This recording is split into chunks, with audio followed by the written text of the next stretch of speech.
తాకట్టులో ఉన్న బంగారం అమ్మాలనుకునే వారి ఇన్ఫర్మేషన్ ఇస్తే దాని వాల్యుయేషన్ బట్టి మీకు కమిషన్ కూడా ఇస్తుంది గోల్డ్ హబ్. నమస్తే, వెల్కమ్ టు మనం టీవీ. నేను వలి. జగన్ గారి మీద రాయి దాడి కేసుకు సంబంధించి ప్రస్తుతం ఒక అప్డేట్ మీకు ఇద్దామని చెప్పి ఇవాళ కెమెరా ముందుకు వచ్చాం. హైకోర్టు లాయర్ మధు శర్మ గారు ప్రస్తుతం నాతో పాటు ఉన్నారు. జగన్ మీద రాయితో దాడి చేసింది సతీష్ అని నిర్ధారించారు. సతీష్ను జడ్జి ముందు ప్రవేశపెట్టారు. 14 రోజుల జ్యుడిషియల్ రిమాండ్ విధించారు. అయితే ఆ రిమాండ్ రిపోర్టుకి సంబంధించిన రిపోర్ట్లో పేర్కొన్నటువంటి విషయం, sharp edged cement concrete stone అంటే కాంక్రీట్ రాయితో, అంటే పదునైనటువంటి కాంక్రీట్ రాయితో సతీష్ జగన్మోహన్ రెడ్డి గారి మీద దాడి చేశారని చెప్పి చాలా స్పష్టంగా చెప్పారు. సో ఇక్కడ మీకు నేను చూపిస్తాను. Cement concrete stone from his pocket. Yes, అతని జేబులోంచి ఈ కాంక్రీట్ స్టోన్ తీసుకొని బలంగా విసిరాడు. ముఖ్యమంత్రి జగన్మోహన్ రెడ్డి గారిని చంపాలనే ఉద్దేశంతో, హత్య చేయాలన్న ఉద్దేశంతో ఆయన ఈ కాంక్రీట్ స్టోన్ ఉపయోగించి దాడి చేశాడని చెప్తున్నారు. లాయర్ గారు, నా డౌటు, రాయితో దాడి చేసినప్పుడు దాన్ని జడ్జి గారికి చూపించాల్సిన అవసరం ఉందా లేదా? ఎస్, ఈ వస్తువుతో దాడి చేశాడు అని చెప్పాల్సిన అవసరం ఉందా లేదా? ఆ రుజువును చూపించాల్సిన అవసరం ఉందా లేదా? యూజువల్గా రిమాండ్ రిపోర్ట్లో క్రైమ్ సీన్ ఎలా జరిగింది, అతను అక్యూజ్డా కాదా, అతను దాడికి పాల్పడ్డా లేదా, అతను ఎలా ఇన్స్టిగేట్ చేయబడ్డారు, ఇలాంటివన్నీ రిమాండ్ రిపోర్ట్లో చేరుస్తారు. అతన్ని ఎందుకు రిమాండ్కి అడుగుతున్నారు అనే బలమైన కారణాలు ముందు చెప్తారు. సో ఇందులో బలమైన కారణాలు ఏం చెప్పారు? అతను సీఎంని పర్పెట్రేటరు, సీఎంని చంపడానికి చూశారు, సో కాబట్టి అతన్ని రిమాండ్కి అడుగుతున్నాము అన్న విషయంగా చెప్పారు. సో అంటే ఈ ఇన్వెస్టిగేషన్ క్యారీ చేసినటువంటి ఏసీపీ కూడా ఏం రాశారంటే రిమాండ్ రిపోర్ట్లో, మేము అక్కడికి వెళ్ళాము, we have collected the digital evidence, అక్కడ ఉన్న వీడియోలు కానీ, చుట్టుపక్కల ఉన్నటువంటి సీసీటీవీ ఫుటేజ్లు కానీ, అక్కడ ఉన్నటువంటి మనుషుల కాల్ డేటా రిపోర్ట్స్ కానీ, దాని తర్వాత మిగిలిన మొత్తం రిసీవ్ చేసుకోవడం జరిగింది.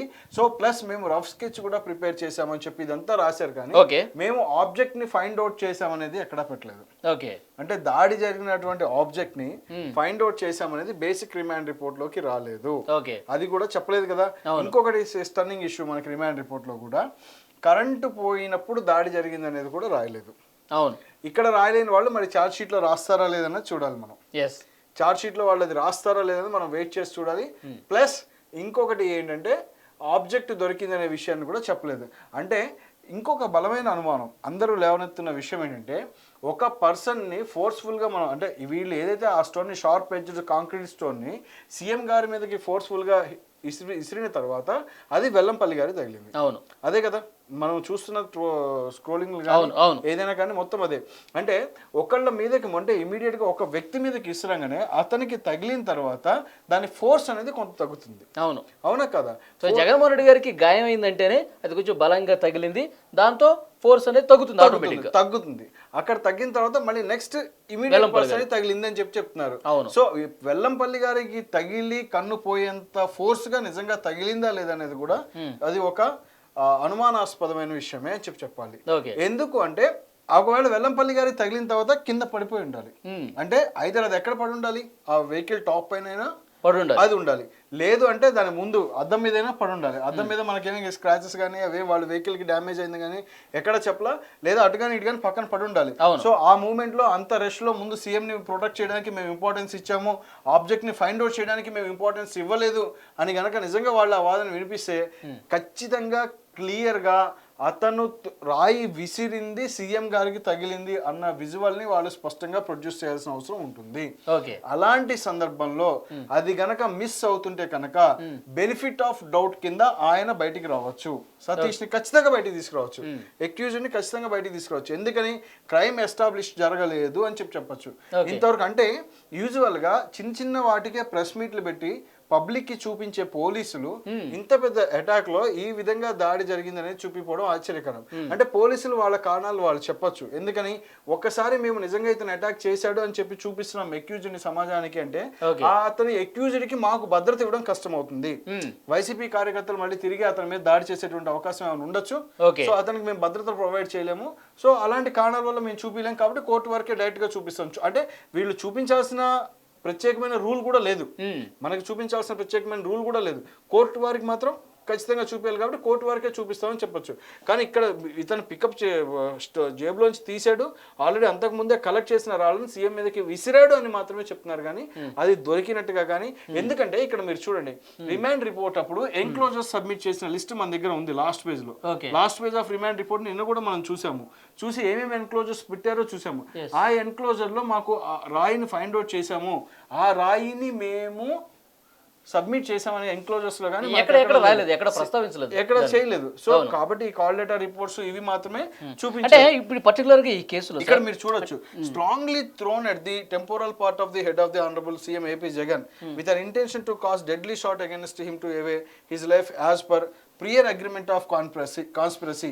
సో వాళ్ళ ఇద్దరి మధ్యలో జరిగిన కాన్స్పిరసీ ప్రకారం చేశారని చెప్తున్నారు. దాని తర్వాత Jaganmohan Reddy was survived as the sharp edged cement concrete stone missed to hit is sensitive temporal part and touched above the left I of the honourable CM. పైన తగిలింది అని చెప్పి చెప్తున్నారు. అంటే ఈ వాళ్ళు ఇది చెప్పింది ఎలాగంటే, ఇలా కార్నర్ గా సీఎం కి రాసుకొని వెళ్ళి ఒకవేళ వెల్లంపల్లి గారికి ఫోర్స్ గా తగిలి ఉండాలి. ఫస్టే సీఎం గారికి గట్టిగా తగిలింటే కనుక అంతటితో దాని ఫోర్స్ ఆగిపోయేది. సో ఫోర్స్గా తగలకుండా సీఎం గారికి ఇలా రాసుకొని వెళ్ళి వెల్లంపల్లి గారికి తగిలి ఉండాలనేది రిమాండ్ రిపోర్ట్ ప్రకారం వాళ్ళు ఫ్రేమ్ చేసినటువంటి కథ. ఈ రఫ్ స్కెచ్ కూడా సబ్మిట్ చేస్తున్నారు కాబట్టి ఆ రఫ్ స్కెచ్ కూడా చూస్తే కానీ క్లారిటీగా వచ్చే అవకాశం ఉంది. ఇంకొకటి మధు గారు, ఇప్పుడు ఆబ్జెక్ట్ ని కంపల్సరీగా మాకు చూపించాల్సిందే, దాంతోనే దాడి జరిగిందా లేదా నిర్ధారణకు రావాల్సిన అవసరం ఉందని చెప్పి జడ్జి ఒకవేళ చెప్తే ఏంటప్పుడు అది వీళ్ళ తరపున, అంటే ఇప్పుడు అక్యూజ్డ్ పర్సన్స్ ఉన్నారు కదా, వాళ్ళ తరపున వాళ్ళు ఎంగేజ్ చేసుకున్నటువంటి లాయర్ గారు ఎవరైతే ఉంటారో ఆయన ఖచ్చితంగా, అంటే వీళ్ళు సీన్ క్రియేట్ చేసినప్పుడు కానీ క్రైమ్ ని ఎస్టాబ్లిష్ చేయడానికి కానీ పోలీస్ వాళ్ళు ప్రాపర్ ఎవిడెన్స్ తాలేదు అని కనుక కోర్టు గారికి చూపిస్తే, అంటే ఇన్వెస్టిగేషన్ స్టిల్ క్యారీ అవుతుందని మాత్రం వాళ్ళు చెప్పారు. పర్టికులర్ ఈ కేసులో రాయి తేవాల్సిందే అనే అవకాశం ఉందా జడ్జి? అదే చెప్తున్నాను. ఎందుకంటే అవతల వాళ్ళు కనుక ఇందులో రాయి తగిలిందని చెప్తున్నారు, బట్ ఇతను రాయి విసిరేసిన సీన్ మాత్రమే చూపిస్తారు. ఓకే, రాయి విసిరేసిన సీన్ చూపిస్తున్నారు అనుకోండి, ఇన్ కేసు రాయి విసిరేసిన సీన్ చూపిస్తే కనుక అది అంత దూరం వెళ్ళి తగిలే అవకాశం ఉందో లేదో కూడా చూడాల్సిన అవసరం ఉంటుంది. ఓకే, అవునా కదా, 100% చూడాలి. ఒకవేళ రాయి విసిరేస్తున్న విజువల్ మనకి కనపడింది, అది ఉన్నది, కోర్టు వారి ముందు ప్రొడ్యూస్ చేస్తాము అంటే కనుక ఆబ్జెక్ట్ ఉందా లేదా అని అప్పుడు అడుగుతారు. ఆబ్జెక్ట్ లేదు అంటే ఇతనే త్రో చేశాడు, సో దాని వల్ల తగిలే అవకాశం ఉంది అని చెప్పేసి వీళ్ళు చెప్పవచ్చు అనమాట. సో అంటే ఆ త్రో చేసిన స్టోన్ దొరికిందా లేదా అనేది కూడా స్టిల్ క్వశ్చన్. నాకు తెలిసి ఎక్కడ దొరికినట్టు కానీ వరకు పొందుపరచలేదు. ఇతను అంత ఫోర్స్ఫుల్ గా అంత దూరం విసిరేంత కెపాసిటీ ఉన్న వ్యక్తా కాదా అనేది కూడా it's so important thing here. Okay, so అంటే వీళ్ళ తరపున లాయర్ గారు అది ఖచ్చితంగా కోర్టు వారికి ప్రొడ్యూస్ చేయొచ్చు. వీళ్ళు ఒక స్టోరీ ఏమన్నా అల్లారా లేదా నిజంగానే ఇది జరిగిందా లేదా అనేది అప్పుడు చెప్తే గానీ బయటకు వస్తుంది. సో అంటే ఇది ఒకళ్ళు దాడి చేసిందే ఖచ్చితంగా, అదే ఒకే స్టోన్ ఇద్దరు తగిలిందని చెప్పి చెప్తున్నారు. సో అంటే ఇప్పుడు మనం క్లియర్ గా గమనించుకుంటే కనుక ఆ స్టోన్ దాడి చేసిన విధానంని మనం ఒక్కసారి అబ్జర్వ్ చేస్తే పక్క నుంచేనా అతను వెహికల్ పక్క నుంచి కొట్టాడు, కొంత దూరం ఉంది అని చెప్పేసి, అంటే ఆ ప్రకారం అంత ఫోర్స్ లో వచ్చి అంత సెన్సిటివ్ టెంపోరల్ పార్ట్ హిట్ అయ్యే అవకాశం లేదు.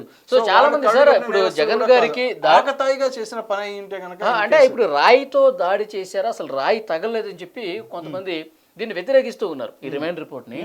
రాయితో అసలు దాడి చేయలేదు అని చెప్పేసి అంటే మరి ఇప్పుడు ఆ విజువల్ వాళ్ళు ప్రొడ్యూస్ చేయాలి కదా, కోర్టుకి విజువల్ ప్రొడ్యూస్ చేస్తుంటారు గౌరవ కోర్టు వారికి.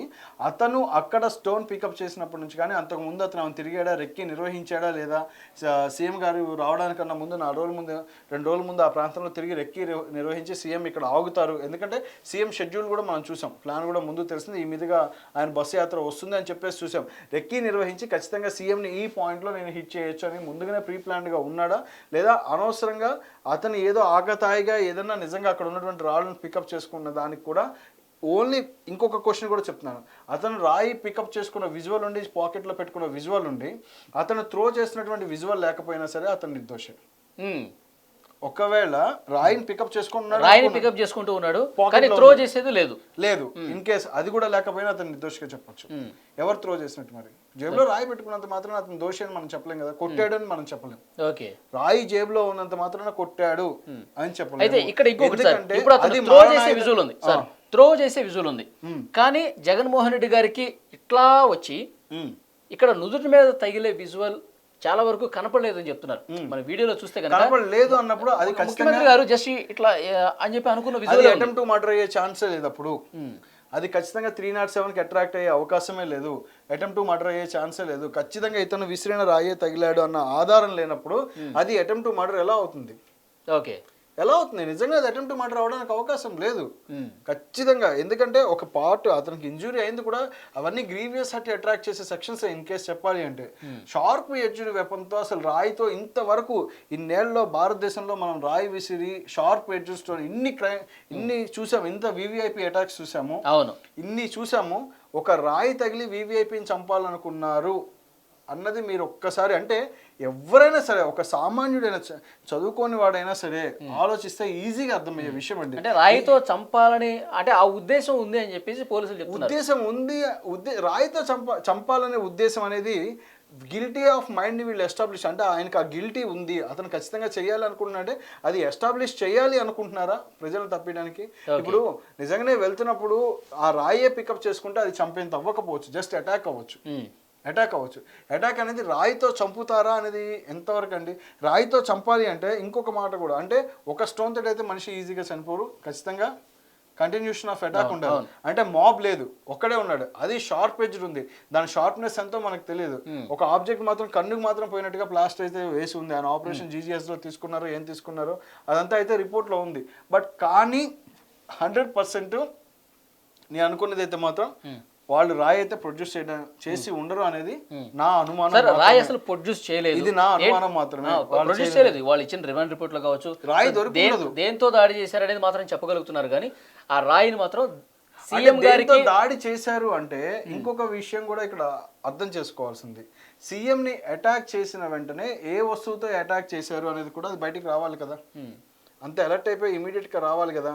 అంటే పాసింగ్ అయిపోయిన తర్వాత అక్కడ నుంచి సీఎం వెహికల్లో వెళ్ళిపోయిన తర్వాత క్రౌడ్ వెళ్ళిపోయిన తర్వాత ఆ వస్తువు దొరుకుతుందా లేదా అనేది వెంటనే సెర్చ్ చేయాలి కదా. ఇన్ కేసు రాయి అనుకుందాం, అది ప్రైమరీ ఆబ్జెక్ట్, ప్రైమరీ డ్యూటీ అంతే, అది ఇన్వెస్టిగేషన్ ప్రైమరీ ప్రొసీజర్. అంతవరకు ఇమీడియట్గా ఆ ఏరియాని మొత్తం పబ్లిక్ క్రౌడ్ రాకుండా చేసి క్లోజ్ చేసేసి దాన్ని వాళ్ళు ఆపేసుకొని అక్కడ దొరుకుతుందా లేదని సెర్చ్ చేయాల్సిన బాధ్యత వీళ్ళదే కదండి. అవును, అది వాళ్ళదే కదా, ప్రైమరీ ప్రొసీజర్ ఆఫ్ ఇన్వెస్టిగేషన్ కదా. మరి ఆ ప్రైమరీ ప్రొసీజర్ ఫాలో అయ్యారా? ఎందుకని దొరకలేదు? సార్ రాయిని వీళ్ళు కనిపెట్టలేకపోయారు, ఏంటి అప్పుడు పరిస్థితి? రాయిని వీళ్ళు కనిపెట్టలేకపోయారు. నిజంగా రాయిని వీళ్ళు కనిపెట్టలేకపోయినా అతను కంప్లీట్ గా త్రో చేసింది వెహికల్ మీద ప్రూవ్ లేకపోయినా నిజంగా 100% ఇతను బెనిఫిట్ ఆఫ్ డౌట్ కింద 307 నుంచి బయటికి రావచ్చు. అది బెనిఫిట్ ఆఫ్ డౌటే అవుతుంది. అంటే అతనికి డౌట్, అతన్ని జస్ట్ డౌట్ మీదే ఉన్నాడు అతను. సో వాళ్ళు పూర్తి స్థాయిలో ప్రూవ్ చేయట్లేదు. బెనిఫిట్ ఆఫ్ అంటే ఆ డౌట్ నుంచి తను లాపడేటువంటి అవకాశం ఉంది. అంటే ఇప్పుడు in case benefit of doubt కింద రిలీజ్ అయితే గనక ఫ్యూచర్ లో వాళ్ళకి మళ్ళీ రాయి దొరుకుతాయి. ఏమన్నా ఒకవేళ ఏమో చెప్పలేము, మళ్ళీ దొరికిందని చెప్తారేమో. ఫ్యూచర్ లో రాయి దొరికితే అప్పుడు మళ్ళీ తీసుకెళ్లి లోపల పెట్టచ్చు. ఇప్పుడు ఫర్ ఎగ్జాంపుల్ ఏదో ఒక రాయిని తీసుకుని ఇప్పుడు జడ్జి గారు రాయి అడిగారు, చాలా మంది ఇప్పుడు సిమెంట్ కాంక్రీట్ స్టోన్ అని చెప్పేసి అంటున్నాం అని చెప్పి జస్ట్ రిమాండ్ రిపోర్ట్లో పేర్కొన్నారు. ఆ రాయిని తీసుకురావాలి అనుకున్నప్పుడు అది దొరకనప్పుడు వేరే ఒక రాయిని తీసుకొచ్చి దీంతోనే దాడి చేశాడని చూపించినప్పుడు ఏంటి దానికి ఆధారం ఏంటి, ఎట్లా ఇన్వెస్టిగేట్ చేసే అది కొంత రీసెర్చ్ ప్రొసీజర్. అంటే దీన్ని ఎలా చెప్పుకోవాలంటే నిజంగా వాళ్ళు వేరేదే పెట్టారు, రీప్లేస్ ఏదన్నా లేదు అక్కడ ఇంకోటి తెద్దామని చెప్పి ఉన్నానుకుంటే ఇప్పుడు అతను వీళ్ళు పాకెట్లోంచి తీశారని చెప్తున్నారు. పాకెట్లోని తీసా అనేది ఇతరిచ్చిన స్టేట్మెంట్, ఆ కన్ఫెషన్ లేదా వీళ్ళు విజువల్స్లో చూసిందా? First point. సో వాళ్ళు నిజంగా విజువల్ ఇతను ఇచ్చిన స్టేట్మెంట్ అయితే జడ్జి గారి ముందు మళ్ళీ అతను ఏం చెప్తాడనేంత వరకు మనం వెయిట్ చేయాల్సింది. పోలీసులకు ఇచ్చిన స్టేట్మెంట్ వాలంటరీగా ఇచ్చిన స్టేట్మెంట్ అని చెప్పి పైన రాశాడు. మీరు చూస్తే ఇందులో సెకండ్ పేరాలో రిపోర్ట్ లో వాలంటరీగా అతను చెప్పారని చెప్పేసి చెప్తున్నారు. సో వాలంటరీగా ఇచ్చిన స్టేట్మెంట్ అంటున్నారు కాబట్టి ఇది జడ్జి గారి ముందు వెళ్ళి యాక్సెప్ట్ చేసేంత వరకు చూడాలి. సో ఇతను నిజంగా ఇతనే స్టోన్ పికప్ చేసి ఉంటే గనక ఆ విజువల్ ని వాళ్ళు చెప్పాల్సింది. ఆ స్టోన్ ని విసిరినప్పుడు స్టోన్ ఎలా ఉందనేది మనకి ఈజీగా తెలుస్తుంది. సిసిటీవీ రికార్డులైనా ఆ విజువల్ అయినా అది క్లియర్ గా మనకి తెలుస్తుంది. ఇప్పుడు జడ్జి ముందు కూడా ఇతను నేనే విసిరాను అని చెప్పాడు. అది సెల్ఫ్ ఇంక్రిమినేటింగ్. అతను నేనే తప్పు చేశాను అనుకున్నప్పుడు దాన్ని ఎవరు కాపాడు? ఏ ఆధారాలతో పని లేదు. అంటే ఇతను సెల్ఫ్ తను బలవంతంగా ఇతన్ని ఒప్పించి అంటే ఒక విషయం వలి గారు అవకాశం ఉంది అక్కడ. ఒకవేళ వీళ్ళు బలవంతం పెట్టినా తనకి జడ్జి గారి ముందు నిజం చెప్పడానికి అవకాశం ఉంది. భయం అనేది అట్లాగే కొనసాగి బలవంతం పెడుతున్నారని కనుక అతను జడ్జి గారి ముందు చెప్తే ఇవాళ అది సెన్సేషన్ అవుతుంది. 100% సెన్సేషన్ అవుతుంది కదా. అతని ఫ్యామిలీని నిజంగా టచ్ చేయలేరు ఎవరు. అంటే మీ ఫ్యామిలీని ఇచ్చేస్తాం వచ్చేస్తాం 100 మాట్లాడేవాళ్ళు ఇంత సెన్సేషన్ అయిపోయాక ఏ చిన్న దాడి జరిగినా అంటే ఆ ఫ్యామిలీకి చిన్న గీత గీసుకున్నా అనుమానం ఎవరి వైపు వెళ్తుంది? అవును, ఖచ్చితంగా అనుమానం ఎవరి వైపు వెళ్తుంది? అంటే ఇలాంటి భయాలు ముందు వాళ్ళకి పోగొట్టాలి. నిజంగానే వాళ్ళు ఫోర్స్ఫుల్గా ఒప్పిస్తున్నారు అనుకున్నప్పుడు ఆ భయాలను పోగొడితే వాళ్ళు ఖచ్చితంగా ముందు వస్తారు. వాళ్ళ తరపున ఉన్నటువంటి అడ్వకేట్ ఎవరైనా సరే ఈ వాళ్ళకి చెప్పి మీరు బలవంతంగా ఒప్పుకోవాల్సిన అవసరం లేదు, బలవంతంగా 10 ఏళ్ళు ఉండాలి. ఇప్పుడు అనవసరంగా 10 years పాపం అతను ఇన్నేళ్ళు జైల్లో మగడబట్టి ఇట్స్ నాట్ ఏ జోక్ అండి. అవును. సో ఇంతకుముందు సార్ చాలా కేసుల్లో మనం చూస్తాం, ఇప్పుడు ఒక వ్యక్తి మరొక వ్యక్తి మీద దాడి చేసినప్పుడు దేంతో దాడి చేశాడా, కర్రతో దాడి చేశాడా, కత్తితో దాడి చేశాడా, రాయితో దాడి చేశాడా, సో దాన్ని సబ్మిట్ చేయాల్సిన అవసరం చాలా స్పష్టంగా ఉంటుంది.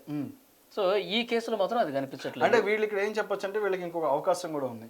అంటే అంత మాబ్ అంత గ్రూప్లో మేము ఆ ఆబ్జెక్ట్ని ఫైండ్ అవుట్ చేయలేకపోయాం, ఆ రాయిని ఫైండ్ అవుట్ చేయలేకపోయామని చెప్పొచ్చు. కానీ ఫైండ్ అవుట్ చేయలేకపోయానా కానీ అది ఫైండ్ అవుట్ చేయలేకపోవడం గల కారణాలు కూడా చెప్పాల్సి ఉంటుంది. ఎందుకంటే ఆబ్జెక్ట్ని ఎవరైనా హైడ్ చేశారా? అన్ని విజువల్స్లో కనపడ్డప్పుడు ఆ రాయి విసిరినప్పుడు రాయి ఎక్కడ పడింది అనేది కూడా తెలుస్తుంది కదా, ఈజీగా తెలుస్తుంది. తెలిసినప్పుడు దాన్ని ఎవరైనా హైడ్ చేశారా, దాన్ని ఎవరైనా దాచిపెట్టారా, దూరంగా విసిరా కింద ఉన్న రాయిని ఎవరైనా తీసేసి జరిపారా, ఇవి కూడా కనిపిస్తాయి కదా. అంత కలెక్ట్ చేసిన వాళ్ళు అది కూడా కనిపిస్తారు కదా. ఇక్కడ ప్రతి బేసిక్ పాయింట్ ఇది అవసరం లేదు ఇన్వెస్టిగేటింగ్ అనుకున్న పాయింట్ కూడా ఉపయోగపడతాయండి ఒక్కోసారి. ఓకే, ఖచ్చితంగా ప్రతి బేసిక్ పాయింట్ క్షుణ్ణంగా చూడొచ్చు. అక్యూజ్డ్ నిజంగా తప్పు చేశాడా లేదని ఎస్టాబ్లిష్ చేయడానికి ప్రతి పాయింట్ తను వాడుకోవచ్చు. ఇప్పుడు అది దొరకకపోతే 100% బెనిఫిట్ ఆఫ్ డౌట్ వాడుకునే అవకాశం ఉంటుంది అతనికి. 90 రోజులకు ఇమీడియట్ గా బెయిల్ కూడా అప్లై చేసుకోవచ్చు. తన కస్టడీ అయిపోయిన తను నన్ను అనవసరంగా ఇస్తున్నారు, ఇక్కడ ఏది ప్రైమరీగా ఎస్టాబ్లిష్ చేయాలా, చార్జ్ షీట్ లో వీళ్ళు రాసింది కేవలం అభియోగాలు మాత్రమే, దానికి సంబంధించిన ఎవిడెన్స్ గ్యాదర్ చేయలేకపోయారు పూర్తి స్థాయిలో, బేసిక్ ఎవిడెన్స్ కూడా లేకుండా నన్ను అరెస్ట్ చేశారు కాబట్టి నేను ఎలిజిబుల్ ఫర్ బెయిల్ అంటే కనుక. ఎందుకంటే అతనుకున్న కెపాసిటీ ప్రకారం అతను విట్నెస్ని ఈ కేసులో ప్రలోభ పెట్టలేడు, విట్నెస్ల మీద అతను చేసేటువంటి ఇది కూడా లేదు. ఎందుకంటే అతనికన్నా పవర్ఫుల్ ఉన్న విట్నెస్లు అందరూ 12 మంది విట్నెస్లు అని చెప్పారు. 12 మంది పొలిటికల్ లీడర్స్ అనేది రిమాండ్ రిపోర్ట్ లో రాశారు కూడా. అవును, మాజీ మంత్రులు ఎంపీలు ఉన్నారు. సో వాళ్ళందరినీ ఇతను చేయగలండి, ప్రలోభ పెట్టగలరా? అసలు 1% కూడా ఛాన్స్ లేదు, చేయలేదు. ఎవిడెన్స్ ని ట్యాంపర్ చేయడానికి అసలు ఉన్నదే ఒక రాయి అని చెప్తున్నారు. ఎవిడెన్స్ ని డిజిటల్ ఎవిడెన్స్ ఆల్రెడీ గ్యాదర్ చేసామన్నాడు. సో ఇంకా ఇతను ఎవిడెన్స్ ఏం గ్యాదర్ చేస్తాడు? సాక్షుల్ని భయపెట్టే అవకాశం లేదు ఈ కేసులో అతనికి, ఎందుకంటే సాక్షులు ఇతనికన్నా బలమైన వాళ్ళు. ఎవిడెన్స్ని ట్యాంపర్ చేసే అవకాశం లేదు, ఎందుకంటే పోలీసు వాళ్ళు ఆల్రెడీ ఎవిడెన్స్ని గ్యాదర్ చేశారు. అంత టెక్నాలజీ తెలిసిన వ్యక్తి కూడా కాదు, అంతే కదా పూర్తి స్థాయిలో. అంటే ఏం చెప్దామని అంటే రాజ్యాంగబద్ధంగా ఏర్పడ్డ వ్యవస్థలు ఏ రకంగా పనిచేస్తున్నాయి? ఇప్పుడు 307 పెట్టడం అనేది చాలా లోపభూయిష్టంగా ఉంది. కేవలం ఇరికించాలన్న విషయం మర్డర్ అనేది అసలు అంతా నిజంగా సీఎం మీద వీళ్ళు మర్డర్ చేసేంత స్కెచ్ వేసేంత స్టామినా ఉన్న వ్యక్తులు అండి అనేది కూడా ఆలోచించాలండి. సో ఈ పర్టికులర్ ఈ పాయింట్ కూడా కొంత జడ్జి గారు పరిగణలోకి తీసుకోవాలి. ఈ ముఖ్యంగా రిమాండ్ రిపోర్ట్ లో అటాక్ అనేది పవర్ పోయినప్పుడు జరిగింది అనేది కూడా రాయలేదండి. అది చాలా ముఖ్యమైన విషయం. పవర్ పోయినప్పుడు ఎందుకని రాయాలి రిమాండ్ రిపోర్ట్ లో? ఎందుకంటే ఇంత రాసుకుంటూ వచ్చినప్పుడు ఇంత అటాక్ చేసాడు ఇంత రాసుకుంటూ వచ్చినప్పుడు he picked up the sharp edged cement concrete stone from his pocket strongly thrown at temporal part of the head of the honourable CM AP Jagan అన్నాడు with an intention to cause the deadly shot and at the time of there is no power అని ఎందుకు రాయలేదు? అక్కడ current లేదన్న విషయాన్ని ఎందుకు రాయలా? Starting press meet లో మొదటి ప్రెస్ మీట్ లో సిపి గారు కరెంట్ పోయిన ప్రస్తావన ప్రధానంగా చెప్పారు. మరి ఎందుకని రాయలేదు? వాళ్ళ రిమాండ్ రాయాల్సిన అవసరం లేదు. రిమాండ్ రిపోర్ట్లు అన్నారు అనుకోండి, మరి రేపు చార్జ్ షీట్ లో రాస్తారా? అనుమానాస్పదంగా ఉంది. ఆయన మీద పెట్టిన కేసు కూడా కరెక్ట్ కాదు. మనకి ఈ రిమాండ్ రిపోర్ట్ చదవటం ఎందుకంటే ఆ కరెంట్ పోయినప్పుడు నిజంగా విజువల్ ఉందని రేపు పొద్దున కోర్టు అడిగితే ఇతను ఉన్నాడో లేదో వీళ్ళు చూపించడానికి వీళ్ళకి ఆధారం కావాలి కదా. ఆ విజువల్స్ అన్ని గ్యాదర్ చేసుకున్నాక ఏం చేస్తారో చూద్దాం. సో రాయి కూడా చాలా కీలక పాత్ర పోషించే అవకాశం కనిపిస్తుంది. సో రాయి ఎక్కడుంది, ఎందుకు ఆ రాయిని సేకరించలేదు? సో ఆ రాయి ఇప్పుడు నిజంగా జగన్ గారి మీద దాడి చేస్తే సో బ్లడ్ కూడా కొంత అడ్డుకుని ఉంటుంది సార్. ఖచ్చితంగా తగిలి ఉండాలి. ఇప్పుడు మీరు అన్నట్టు మరి ఆయన కన్నే పోయి అంత ఇదంటే ఆ స్కిన్ ఏదో అంటుకునే అవకాశం ఉంది లేదు, రెండో చెప్పొచ్చు. పైన తగిలింది కాబట్టి 2 అవకాశాలు అంటుకుంటే కనుక వాళ్ళదని చెప్పొచ్చు. ఇప్పుడు మళ్ళీ అది కొంచెం చిన్న దెబ్బలతో కొంచెం లేదు తర్వాత దెబ్బ తగిలించి ఏదో రాయి అంటించి అక్కడ పెట్టే అవకాశం ఉందా? అది దొరికిందా సీజ్ చేసిన ప్రాపర్టీలు చూపించాలి. బట్ రిమాండ్ రిపోర్ట్ లో ఇచ్చినటువంటి ఎంక్లోజర్స్ ప్రస్తుతానికి మేము గ్యాదర్ చేశాము అన్న ఎవిడెన్స్ లో రాయి వాళ్ళ దగ్గర లేదు. ఇప్పటికైతే రిమాండ్ రిపోర్ట్ లో లేదు. తర్వాత మరి వస్తుందా, సృష్టికర్త సృష్టిస్తారా లేదా ఉన్నదాంతో ముందుకెళ్తారా అనేది చూడాలి. చూద్దాం సార్ తర్వాత ఎట్లా ఉంటుందో. Thank you very much Madhu గారు.